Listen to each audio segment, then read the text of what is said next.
اعوذ باللہ السمیع العلیم من ہمزہ ونفخہ ونفثہ۔ ذوالحجہ کا مہینہ قریب آ رہا ہے اور مسلمان ہر سال کی طرح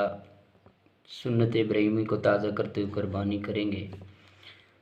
میں آپ کو بتاؤں کہ قربانی کیا ہے اور اس کا مقصد کیا ہے۔ قربانی کرنے کا مقصد صرف کیا آیا قربانی کر لی گوشت وغیرہ کھائی، یہ مقصد ہے یا اس کا کوئی اور مقصد ہے؟ سیدنا محنب بن سلیم رضی اللہ تعالیٰ عنہ سے روایت کہ رسول اللہ صلی اللہ علیہ وسلم کے ساتھ عرفات میں تھے، آپ صلی اللہ علیہ وسلم نے فرمایا لوگو ہر سال ہر گھر والوں پر قربانی ہے۔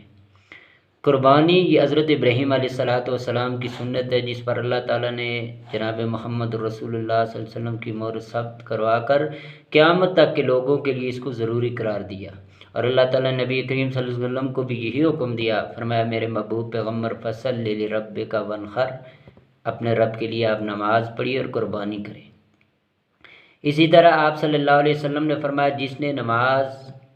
کے بعد جانور ذبح کیا اس کی قربانی مکمل ہو گئی اور اس نے مسلمانوں کی سنت کو پا لیا۔ اور حضرت ابو ہریرہ سے روایت رسول اللہ صلی اللہ علیہ وآلہ وسلم نے فرمایا جو بندہ خوشحال زندگی گزار رہا ہو، صاحب استطاعت ہونے کے باوجود قربانی نہیں کرتا، وہ ہماری عیدگاہ کے قریب بھی نہ آئے۔ ہم پسند نہیں کرتے کہ ایسا بندہ ہمارے ساتھ عید کی نماز ادا کرے۔ اور اسی طرح حضرت جابر سے روایت کہ رسول اللہ صلی اللہ علیہ وسلم نے فرمایا جب تم جانور خریدو تو اس جانور کو دیکھو، 2 دانت والا جانور ہونا چاہیے۔ ہاں اگر تمہارے اوپر کوئی دشواری ہو، کوئی مشکلات، کوئی اور مسئلہ ہو تو تم پھر 1 سال کا جو دمبا ذبح کر سکتے ہیں۔ اور اسی طرح رسول اللہ صلی اللہ علیہ وسلم نے فرمایا اللہ کے محبوب پیغمبر علیہ السلام سے اللہ تبارک و تعالیٰ نے کہ میرے محبوب پیغمبر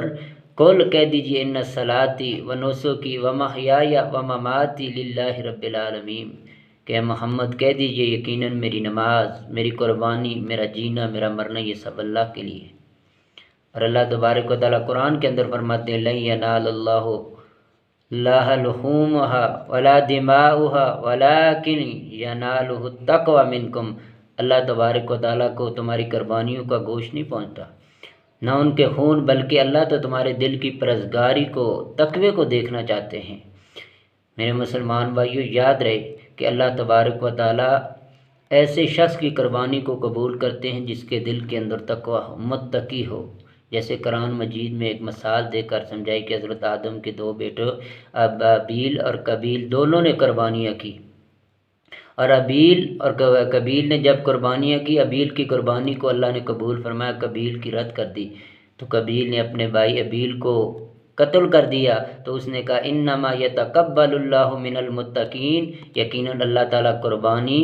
صرف نیک اعمال کو قبول کرتا ہے، جن لوگوں کے دلوں کے اندر تقویٰ ہوتا ہے، پرہیزگاری ہوتی ہے، اللہ ان کی قربانیوں کو قبول کرتا ہے۔ اس لیے ہمیں قربانی خریدتے ہوئے یہ بات یاد رکھنی چاہیے کہ ہم سوچیں ہم بڑے سے بڑا جانور لے کر ذبح کریں گے، لوگوں کے اندر، ہمارا محلے کے اندر، علاقے کے اندر جو فلاں نے بڑا مہنگا جانور لایا، اس بات کو نہیں، بلکہ اپنے دل کے اندر تقویٰ پیدا کریں، پرہیزگاری پیدا کریں، نیت کو خالص اللہ کی رضا کے لیے قربانی کریں۔ اللہ سے دعا ہے اللہ ہم سب کو عمل کرنے کی توفیق عطا فرمائے۔